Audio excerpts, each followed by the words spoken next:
Maybe I just don't like action movies anymore or something, but I honestly fell asleep with probably 45 half hour left. Like I didn't even, when I woke up, I didn't even like go back and finish watching it. Okay, so I'm going to take a separate take on that. I thought it was good, but I also fell asleep. I didn't even start it last night. I said I was going to start it, but I fell asleep before I could even start it. But snooze fest.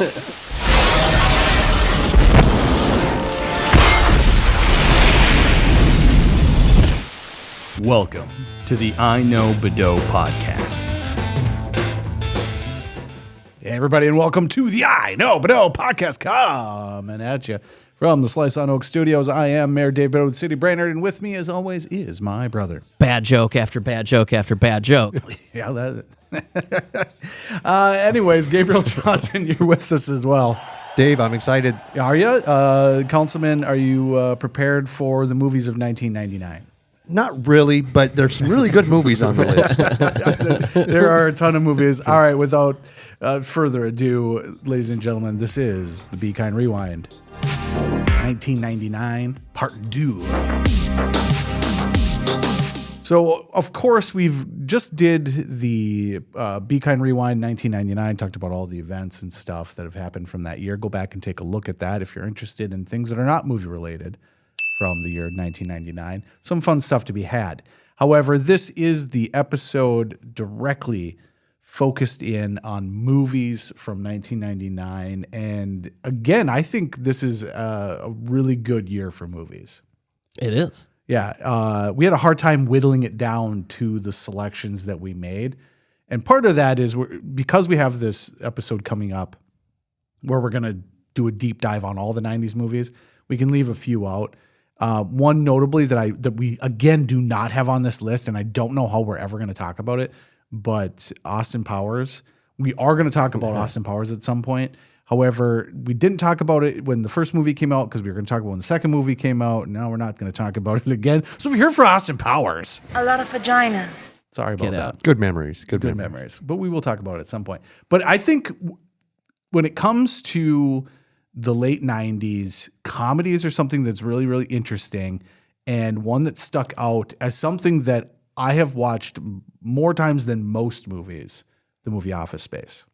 Love Office Space. From Mike Judge, creator of Beavis and Butthead and co-creator of King of the Hill, comes a movie about people who go to work.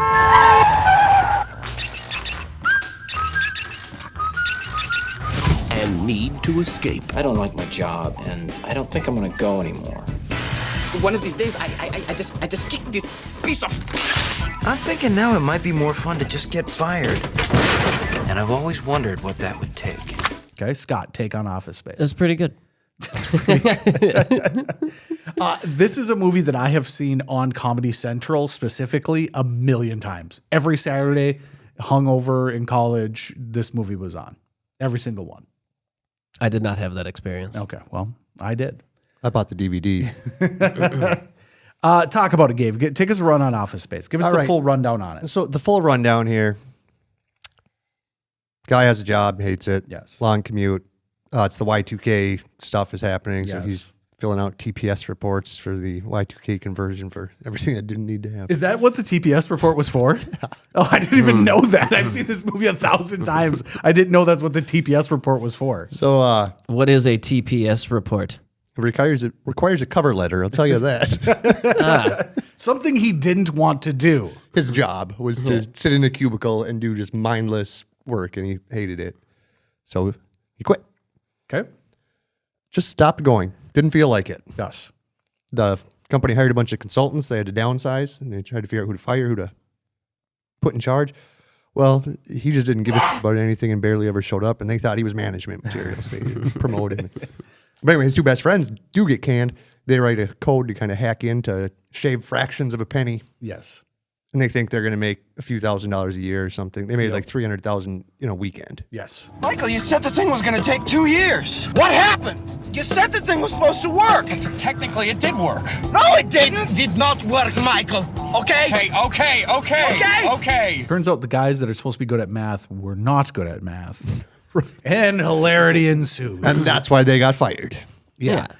It is funny because they're coders. Like that was what their job is, what they're described as being. Yep. Look, you miss a decimal point. Yeah, that's probably why you don't have a job. And then you took it out on the printer. I don't know. But spoiler alert, Milton ends up with the money. Yeah, so this is an interesting movie in that it at the time, comedies were going in a very specific direction, which we'll talk about, but the gross out, Raunchy. uncomfortable, raunchy. And this is a complete 180 to that. It's very slow, it's very wordy, but extremely quotable. I think that's what it almost is like an SNL skit in that I believe it was an animated, hand-drawn. Yeah, it was Mike Judge's. It was like among his first work Yes. in film, and they were shorts titled Milton. They were just all about Milton, the weirdo guy with the red stapler, if you're not familiar. Yeah. Yeah. And typically that stuff doesn't work well when you try and stretch it out into something larger. And this is a really fun movie. It's actually a very easy movie to watch and digest. Oh, there it is. What? Here, let me just go ahead and get that from you. Great. Well, okay, but I could set the building on fire. But Mike Judge, let's talk Mike Judge. Let's talk Mike Judge. I think that's the big reason to bring this up. Let's talk him. So everything he's ever done is based on his life. I didn't know that.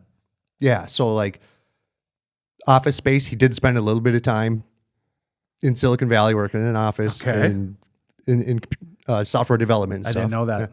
Which also we'll get to later, Silicon Valley. Yes. But started out with the Milton animated shorts, went to Beavis and Butthead, that reminded him of his school years. Yep. King of the Hill was his childhood growing up. Office Space, we just talked about. Yeah, and King of the Hill and Beavis and Butt have that crossover with The Neighbor that is essentially the same type of character, you know, and he based that off of, I think he said he based it off of, he knew a ton of those guys in Texas that were that character, the Hank Hill character. Yep. You know, he drew that directly from multiple inspirations within his life. Not hard to find him. No, evidently you go to Texas and you're going to find Hank Hill. For God's sakes, it's flammable. Yeah, I think in terms of Office Space, the individual bits are very, very fun in terms of like, you know, what would you do if you just absolutely hated your job? And the way he does it is just enjoyable. He's like, he just doesn't care, right? Yep. It's Well, not- why doesn't he care? He gets hypnotized. yeah. Well, I forgot that part. Yeah, the whole point of the movie is he goes to a hypnotherapy Sure. Who drops dead. who puts him in this serene state of calm Oh my God. and then dies before he can snap him out of it. I have seen this movie 1,000 times. I didn't remember that. How could he? That's like the driving force of the movie. Because I think Is most- that he physically he's not allowed, emotionally unable to give a shit. That's crazy because I don't remember any of that. I think that's one where, again, my experience with this movie is very specific. It is on, and now I'm watching it. So I probably have not seen the beginning of this movie evidently Sure. ever. Right. But then it just has the small segments that are just so quotable or memorable. The red stapler, the somebody's got a case of the Mondays. Yep. Yeah. Two chicks at once. Two chicks at the same time. Two chicks at the same time, man. He has some of the best small roles in Just film. tiny Yes. roles. Like, 2 scenes sometimes. I think if I could ever be an actor in a film, that's what I would want to be. Is I show up for one day, maybe 2, because you got me in 2 different situations. I film this little tiny bit and then I go home. And that's it. I don't hang out in my trailer and be here for 3 months. I go, I shoot my one thing, and then I go. You And show then- up, you say, "Ooh, what a lovely Yeah. tea party." You throw a couple of Rex Kwando kicks. That's right. I think, and then you get to be the guy that, oh, you're that guy. Nobody knows who you are. Well, I only know he's Dietrich because we talked about him the last time. But then you get to be that guy. You get to be the guy that, oh, hey, aren't you? I want to be the aren't you? Yeah. I don't want to be the, hey, that's too much, too many people. I want people as I'm walking by to like do the double take. Aren't you? Yeah, the Tea Party guy.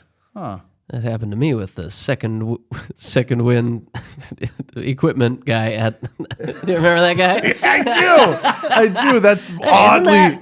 That is oddly specific. Second wind exercise equipment, which was because now they're gone. I bought an incline sit-up bench from them back in college. Not second, because the thing about second wind was that it was. Why buy new when slightly used will do? Yes. Nice, yeah. Except when the deals are this good. Yes. And mine was because he had new stuff as well. So he started. I forgot. I've never been in. He started as just a guy that sold used exercise equipment, and then got into actually selling just exercise equipment. That would make sense. So why buy new when slightly used will do? And then that's like batteries plus bulbs. It's like you sell batteries, we're batteries plus. Well, now we sell bulbs. Throw it in. Gotta let the people know we have bulbs. We also have bulbs.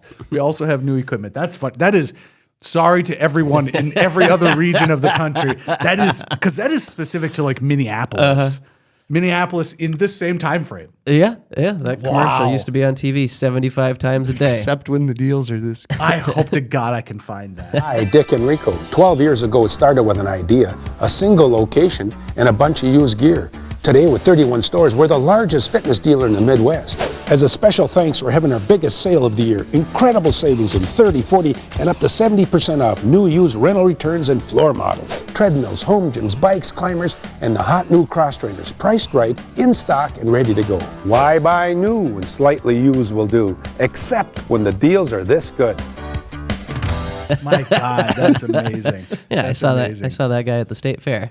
But last thing on Office Space. Yes. Ron Livingston. Yes. Underrated actor. Oh, very underrated. I enjoy his entire catalog. What else has he been in? Was he in like Band of Brothers or something? Yeah. Okay. Mm-hmm. Yeah. He's one of my wife's celebrity crushes. Did he do another one with Mike Judge as well, I believe? I'm trying to think. Maybe not. Maybe I'm He probably voiced a character or something. Yeah. But yeah, I think you're right. And a very relatable guy. He comes across very relatable. Yeah. Great movie though, and for people of this time frame, that was a DVD that everybody had. This movie, I believe, has probably been consumed by more people of our age group than most movies. Mm-hmm. Maybe Shawshank. Maybe Shawshank is right up there as well. Well, again, always on. Yeah, TNT wouldn't let us watch anything. Can something else please be on? All right, but let's stick with comedy real fast. The one that I wanted to throw out was American Pie. Reason I wanted to throw this out, we just did the episode about National Lampoon, and a big part of that was, is this a Lampoon movie or is this an American Pie movie? But they're all Shermanator movies. But also because this is right in that same wheelhouse of Something About Mary. In that, looking back on it, I haven't watched this particular movie in a very, very long time. And I wanted to see if it held up. And I went into it the kind of the opposite of the way I went into Something About Mary, having just had that experience.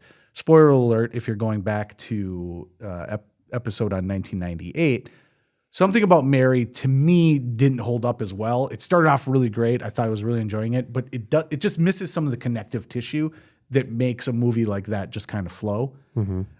American Pie, I just watched it last night, and I was pleasantly surprised. No way. Yeah, I was pleasantly surprised by this. It is exactly what it is. It is a teen high school movie from the era when they were doing gross out comedy. Mm-hmm. But it's really the difference between this and Something About Mary is Something About Mary is very slapstick. So it's him wrestling with the dog, having to jumpstart the dog and stuff like that. Whereas American Pie is fucking pies.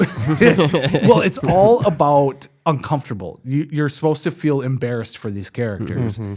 And what I found very interesting, and this will tie into the next category of movies as well, was that I was reading through some reviews at the time, and someone that actually really enjoyed it was Roger Ebert.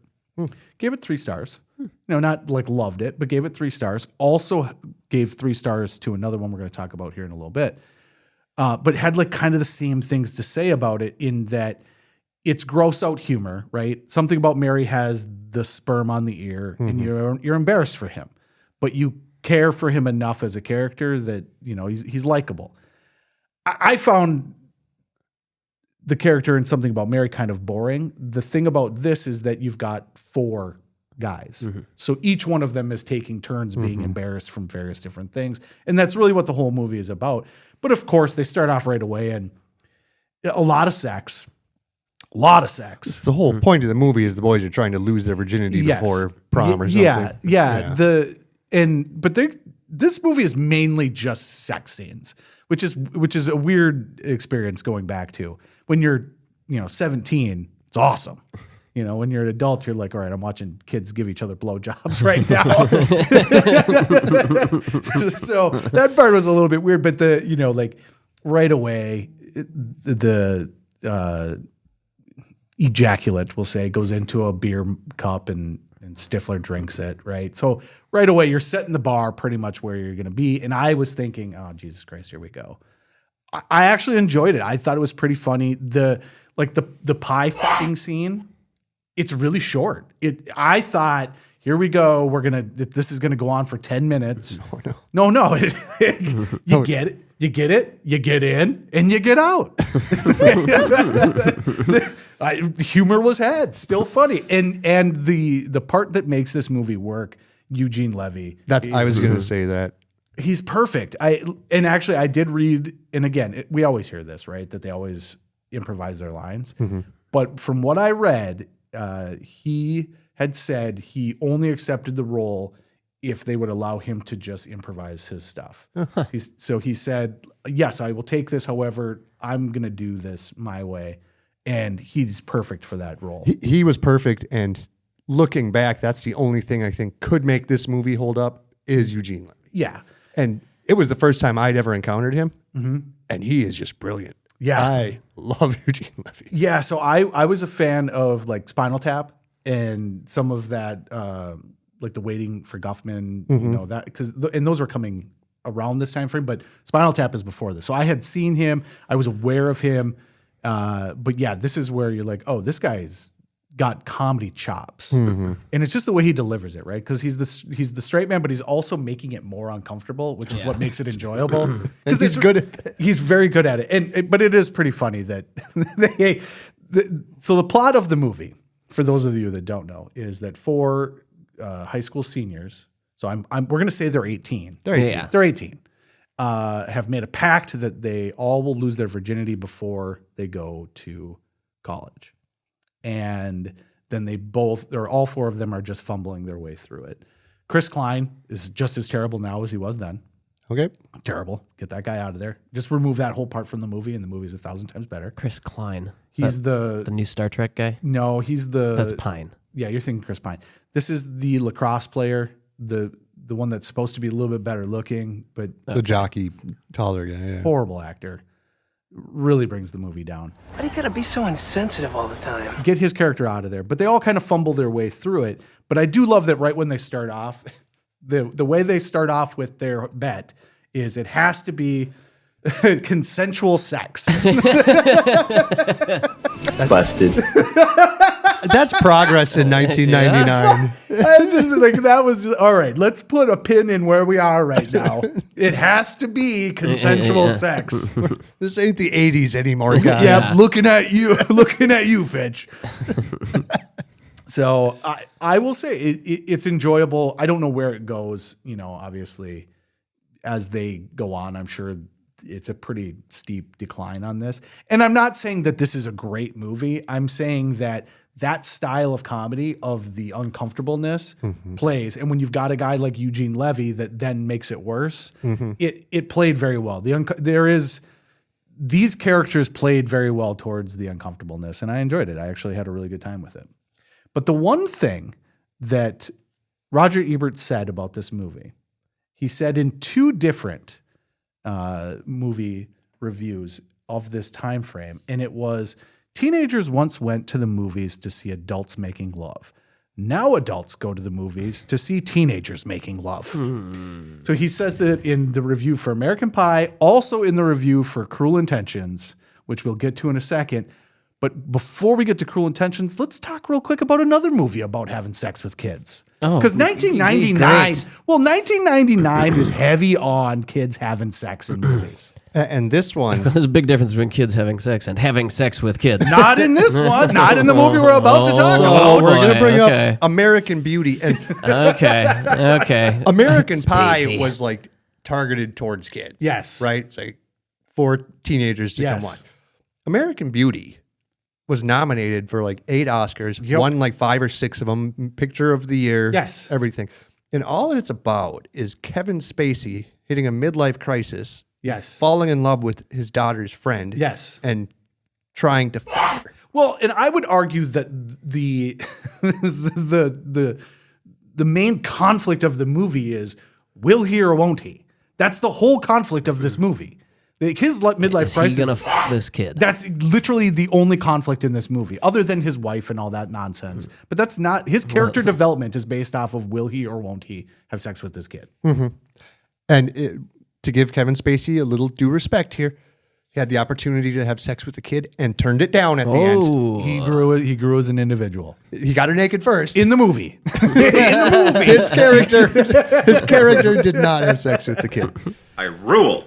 But it's crazy that, like, now we look back at this, right? And so you read this review from Roger Ebert. You read the other review from Roger Ebert. This is encapsulating that time frame and year. What a weird thing to be happening, where you have a world-renowned reviewer of movies, the most prominent reviewer of the time, straight up saying it used to be, but now all of a sudden, and not even making it out to be that weird. He's just saying that's just where we're at now.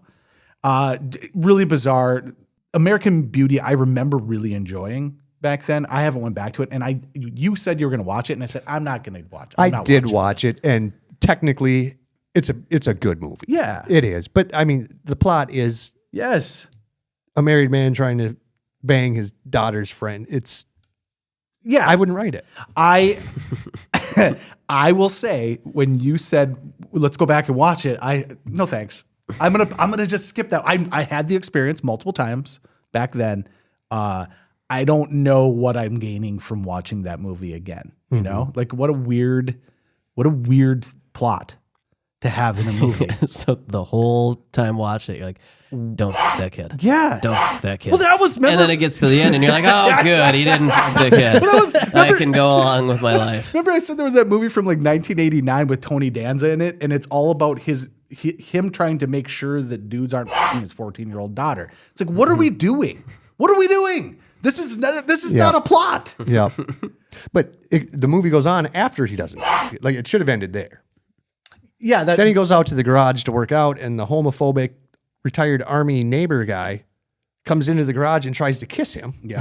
Yep. And that character was not interested in men. So he said, no, thanks. It's not like that. Yeah, it turns out it's an interesting movie. But the interesting thing about him working out in the garage, we are currently in that scene in the Warner Ranch next to the house in Christmas Vacation, next to the house. It is the house next door. So Lethal Weapon is on one side, freaking American Beauty on the other side. Right in the middle, Christmas Vacation. You wonder why that guy was just pining for years of the past. So let's move on from that, but sticking in the same realm here. Cruel Intentions. What is Cruel Intentions? So Cruel Intentions, it's an interesting movie because not a movie that won Oscars or was even up for Oscars. No, but it had kids raping. Which should have been right up the alley for. Yeah. No, but it's interesting to me because, Gabe, you remember this movie fondly. I remember this movie fondly. I was flipping through a bunch of DVDs that my ex-wife gave my son, and there it is, right? This was a movie that was thought of highly enough to purchase. Yep. And it's just as bizarre because it's the same thing. And it is, again, Roger Ebert. We're going to watch movies about kids having sex. This movie stars Ryan Felipe and Sarah Michelle Gellar as two step siblings that are just trying to bang. Yep. Step. step. And then they have a bet about how, I don't even remember what the bet is, but it's something to do with sex with another person. Right? Like Jennifer Love Hewitt or something, isn't it? So the actress he falls in love with is Reese Witherspoon. Reese Witherspoon. Now I'm remembering the plot. So she's a goody-goody, wrote an article about how she's saving herself. Yeah. The bet is whether or not he can get with Reese Witherspoon, which, by the way, I did not know that. He was a bit of a bad boy. He was a bit of a bad boy. Ryan Felipe. Bit of a bad boy. I didn't realize that. I got a little thing for Reese Witherspoon. Thumbs up for Reese Witherspoon. You just are now noticing that she's pretty? Well, I didn't. I always remembered her being pretty. Now when I see her 20 years younger than me. Well, she's got a little bit of an underbite. But just a nice actress, let's say. But interesting that everyone, that Hollywood star is pretty easy on the eyes.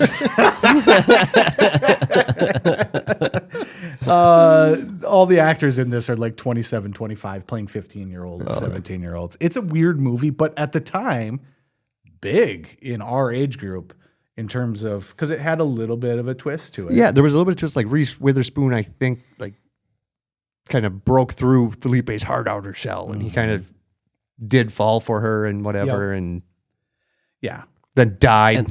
Whoa. Yeah, spoiler alert. But yeah, it's just interesting because it's right in that same vein where it's like, okay, what are we doing here? As we were watching, because I watched it with Callie, it's like, what are we doing here? This is bizarre. I actually said out loud, how old are these people and how old are they supposed to be playing? The one girl that's supposed to be playing like a 15-year-old is like 27 years old, right?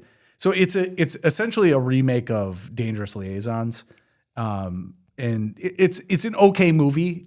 Also a synonym. Okay, move on. You've thrown me for as far of a loop as I can possibly be thrown. As far as Cruel Intentions? Dangerous Liaisons.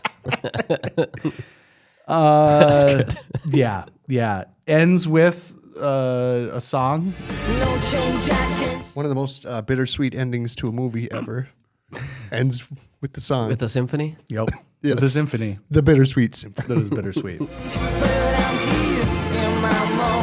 But an okay movie. Just a weird experience, though. And I would say all three of these movies grouped together in 1999. Just a weird experience. Plus, also Never Been Kissed came out in 1999. Never Been Kissed? Never Been Kissed. Never been seen. Are you saying you've never seen Never Been Kissed? No. Wow. Also weird, mainly because this one, you've got a adult going back to high school because she was a loser in high school and then becoming popular. And so that's all weird, right? And kids are trying to sleep with the adult. Also weird. Was that like Sandra Bullock or something? It is Drew Barrymore. Okay, yeah. So Drew Barrymore is she was not popular in school. She gets a chance to go back to school to write a news article. She's a reporter. Yeah, right? Investigative research or investigative reporting on what are kids doing. Investigative reporting on how many of these kids can I fuck. But the thing that really, which for Drew Barrymore, that's all of them. every single boy in this school never once been kissed. I will say though, so it's a romantic comedy, and you got to get your third act where it falls apart. A little weird when it's her and the teacher, so it's age appropriate, but he doesn't know it's age appropriate. And the romantic falling out is when he finds out it's a child. So that's a little fucking weird. When he finds out she's not a yes, child? Child. When he finds out it's not a child. Yeah. How dare you lie to me? How dare you be of legal age? This is over. So 1999. Weird. Weird. Ugh. All right, let's move on. Hey, shall we pivot? Let's pivot. And actually, this is the time of the episode when we should have the pivoting scale. However, we're going to pause the pivoting scale because in 1999, little lull, he's got a lot of movies in 98. He's got a lot of movies in 2000. He only had one TV show that basically didn't go anywhere called Cupid. However, the hair is paused. We've paused the pivot. Don't worry. We'll get back on track in a little bit. Paused in 98. It's 99. a little bit of a twist in 99. Hey, speaking of twists, let's talk a couple movies that were known for twists. Let's go Sixth Sense and Blair Witch Project. Which one are we going to start with? Did the Blair Witch Project have a twist? It was always a witch. From Blair. Let's start with the Sixth Sense. Okay. I'm twisting it again. M. Night Shyamalan. Yeah. When your signature move is going to be a twist at the end of the movie, you can really only make one movie. Yeah.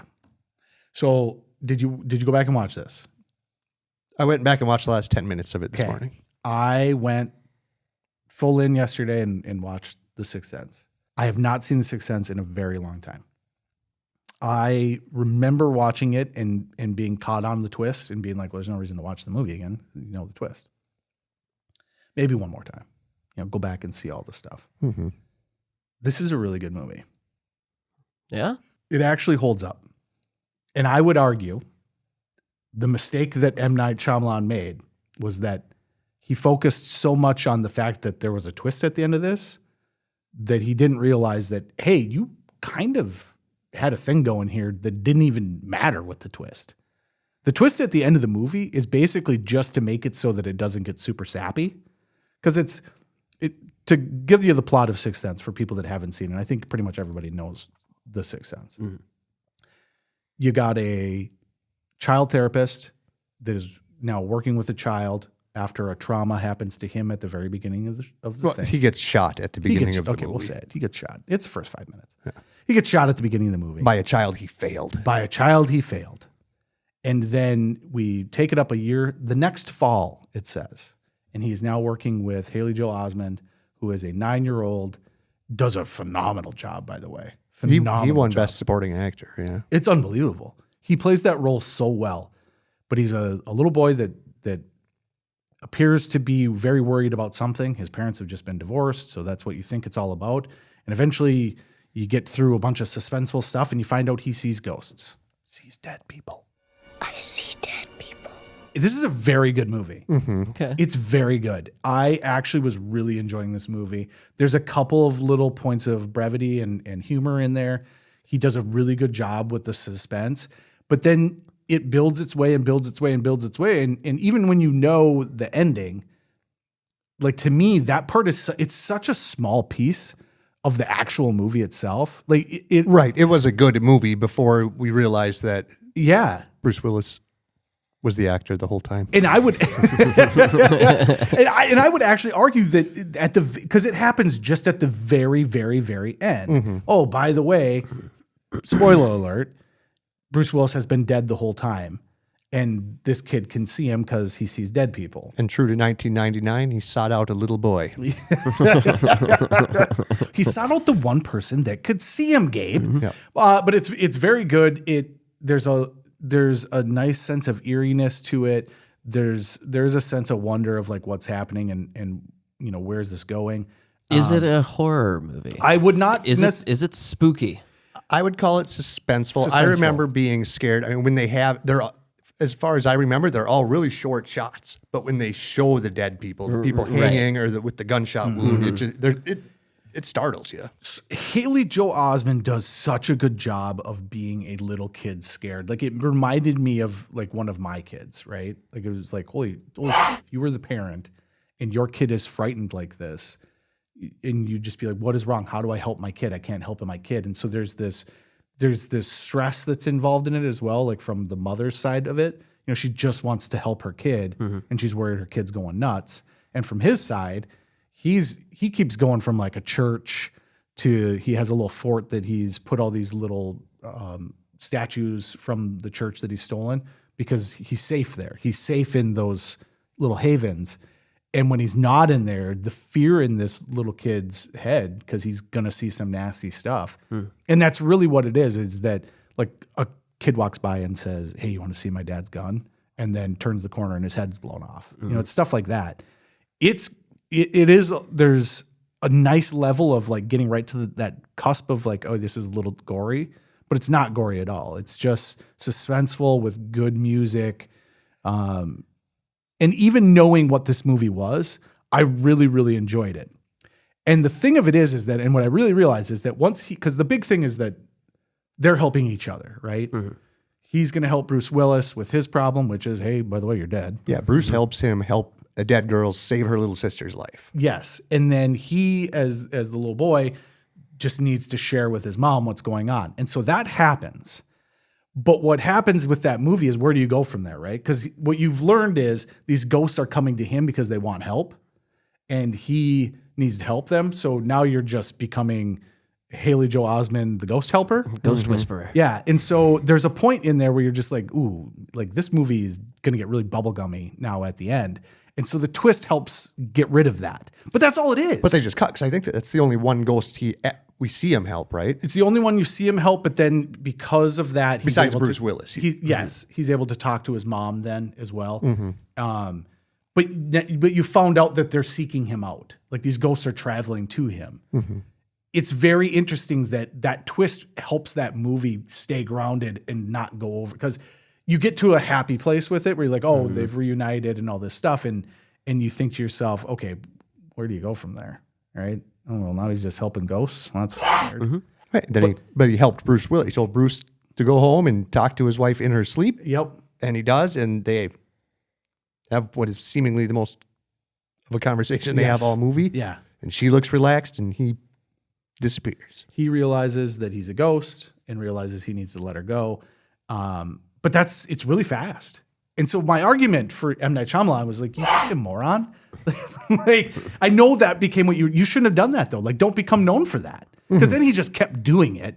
And then you don't want to see his movies because you don't want to go watch another twist. It's like, oh, I have to go figure out what this plot twist is yes. now. I gotta sit through this whole thing just to get to this point. Yeah, and I would hope I like that part. And I would argue that as I'm watching The Sixth Sense again, I'm looking for the things that, like, oh, and they're not really that there. They're there, but it's not like people make it sound like the whole time he never opens a door, like stuff like that.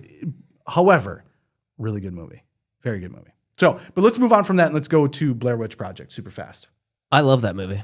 Okay. You said not a twist. So the twist was the same twist of the movie Fargo. The makers of the movie said this is real when it wasn't. Yeah, but that's a twist. It's a twist. Fargo's not real. Blair Witch Project is not real. People thought this was real. They did think it was real. How is that not a twist? You left the theater still being twisted. I would argue M. Night Shyamalan should do that. But it didn't happen in the movie. M. Night Shyamalan should have you be twisted when you leave. No, the movie was straightforward. Like, a few filmmakers go seek out a witch, they find the witch, and they die. Mm-hmm. Yeah, but it was an incredible experience. I saw it in a very small theater in Little Falls. Love that theater. it was like seeing it in someone's closet, which is cool for this movie because it's all the first time with shaky cam found footage. I have no desire to go back and rewatch that. I will at some point in my life, but I have no desire to go back and rewatch it. However, this was a huge deal. It was a phenomenon. Yeah. Yeah. Yeah. And they did a good job because they also did a website with it, which was not a big thing at this time. It was just a website that kept the spoof going. Kept the twist. They're just twisting everywhere. Can't believe you don't think there's a twist. It should be called Blair Twist. The Blair Twist Project. I saw this movie for the first time when I was 13. So it would have been a couple of years after it released. I watched it in the basement of our dad's house at like 3 a.m.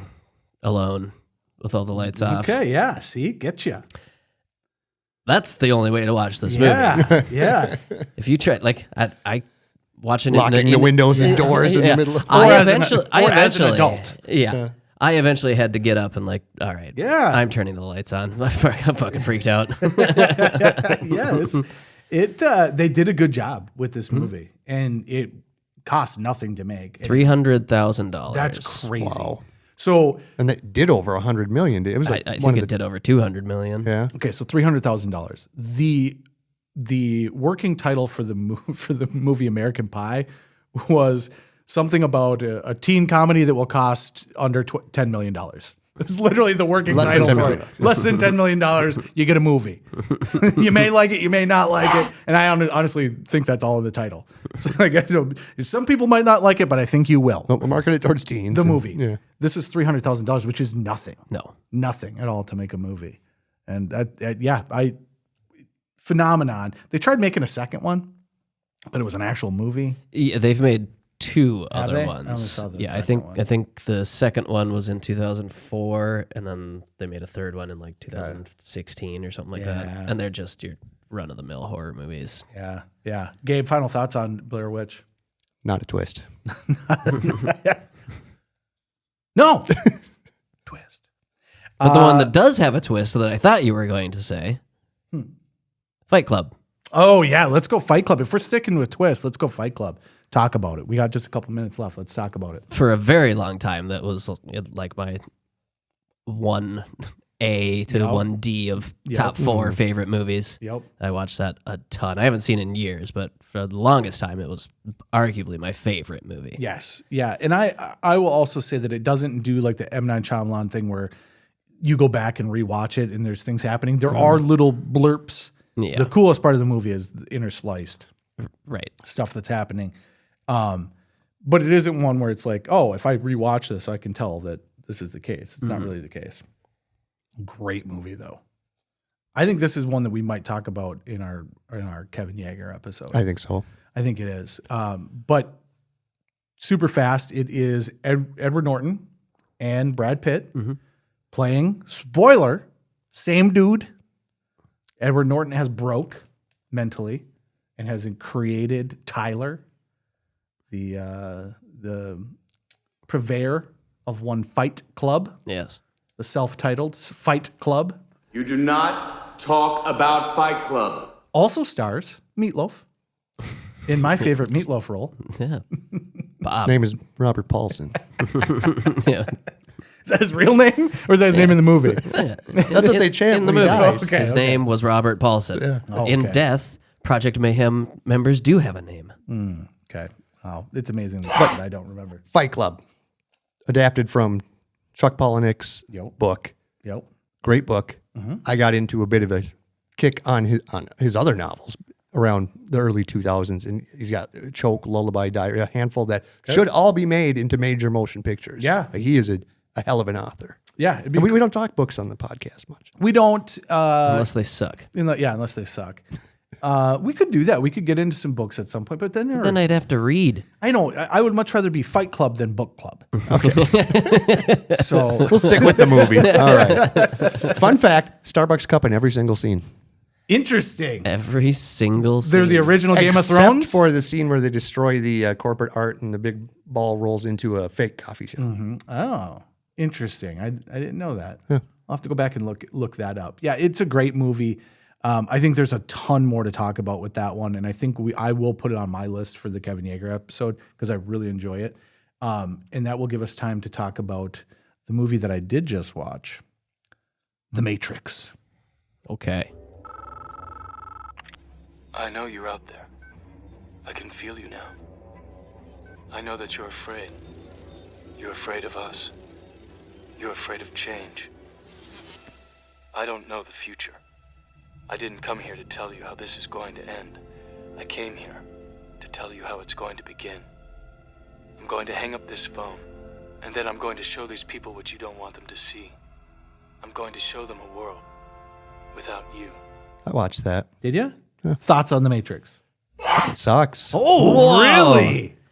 I remember loving it back in the day, and maybe I just don't like action movies anymore or something, but I honestly fell asleep with probably 45 half hour left. Like, I didn't even when I woke up, I didn't even go back and finish watching it. Okay, so I'm going to take a separate take on that. I thought it was good. but I also fell asleep. I didn't even start it last night. I said I was going to start it, but I fell asleep before I could even start it. Snooze fest. I went into it thinking I was going to like, because the ones that come after it, Reloaded turns into a mess. The third one is hot garbage. And they get into the Gumby era of the CGI. The CGI on this one is very well done. I was really impressed by how well it holds up. The CGI was better than you get in a lot of modern movies because they still had to have a lot of real props and stuff there. And the plot, like the idea, the premise. In the first one or in the other one? In the first one. In the first one's solid. Was mind-blowing. Yeah, right? absolutely. It was just cool. Yeah. As a kid in 1999, high school student, this was badass. It then became what everybody wanted to make. And so it's less badass because it's the same thing like, Fast Times at Ridgemont High, like, or Animal House in some respects. It's just referential now. Now it's a movie middle-aged men fall asleep just thinking about watching. I will say though, the beginning and the end that I watched, I was like, hey, I actually still really like this. The very beginning is a bit much with Trinity and the whole running and jumping through windows, that whole thing. But once you get to like Neo going down, following the White Rabbit, once you get to that point, I thought the movie really becomes really cinematically beautiful. Like there's so many cool shots in that movie. They do a lot of, so you say like action, right? One of the problems I have with action movies now is it's like a fist, like it's just jump cuts. Right. It's like, the car chase scenes, tire, bumper, thing. Yeah. They hold shots in this. He ran out of car parts after tire and bumper. That's a good point. Tire, bumper, thing. Other thing. Antenna. Tail light. I know more car parts. Front headlight. That tail light that's in the back that's over top of the thing. Brake light. That's what it's called. Anyways, but in this, they hold shots for a really long time. So they do it, especially with bullets. So when bullets are falling, there's a lot of bullet waterfall in this. But there's scenes where they'll just hold a shot of like some stairs that is just an establishing shot to let you know where they are. But it's just very well framed. It's very well shot. The cinematography is really nice, especially for a movie that's just gray and green, because they did that thing where they color corrected everything. Strangely though, they color corrected everything, but then they didn't like really, it doesn't feel like the two are different. You would think in a movie like that when you're out of it, like I know they add the reds with like the glowing eyes and stuff, but there isn't like it's very vibrant. It's still very washed. But I actually really enjoyed it, and I was surprised by that. I thought for sure I was going to say this is dog shit. Did fall asleep for the majority of the movie, but I woke up and thought, yeah, here we go. I'm stopping bullets now. Finally, it's almost over. Actually, the one part that really stuck out to me is, so when he is the one, right? So you've got, I think it's Dozer, maybe it's Tank. No, Dozer dies Tank, maybe it is. He says, he is the one. And it's after he lands on a building and Trinity's still in a helicopter, and she, while falling in a helicopter, gets up, grabs a thing, shoots it, grabs onto the cord, and flies out of the thing. And all he does is just hang on. He's the one. He is the one. I was like, well, what about that one? Yeah. What the hell did she do? She was flying the helicopter, dropped one dude on one building, dropped the other dude on a building with enough time for her to shoot off the thing, grab the thing, and get out of the helicopter. The other dude just put his feet down and hang on for dear life. He is the one. I know it. He's the one. See? Yeah. But I actually really enjoyed it. So I'm going to give a tip of the cap to the first Matrix movie. I tried to watch the new one. Oof. Ooh, God, I couldn't even remotely get that movie started. Yeah. It is not good. So the Matrix world as a whole can fuck off. But if you need a good nap.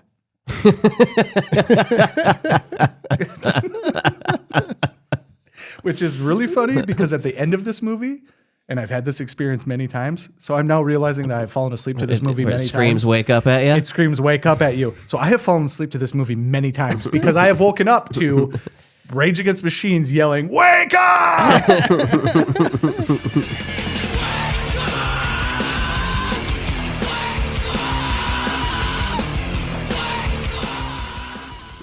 So Matrix, wake up.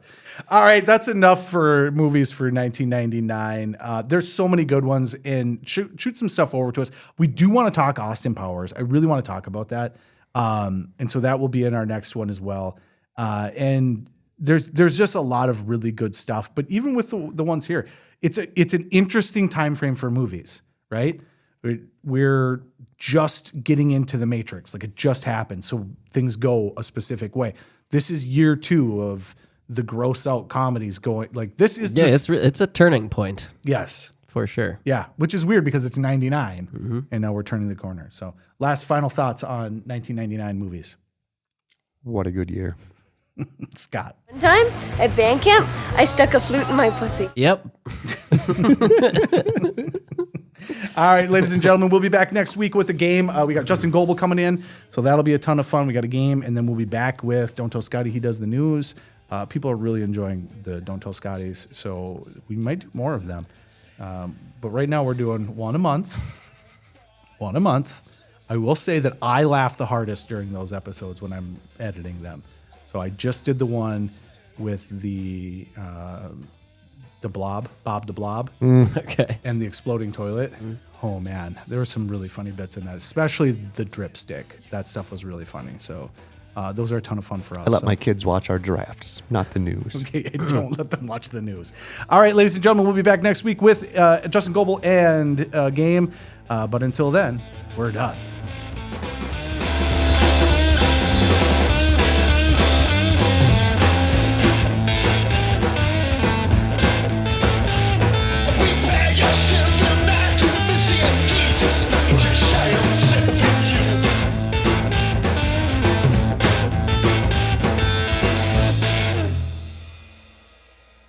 Marion Jackson.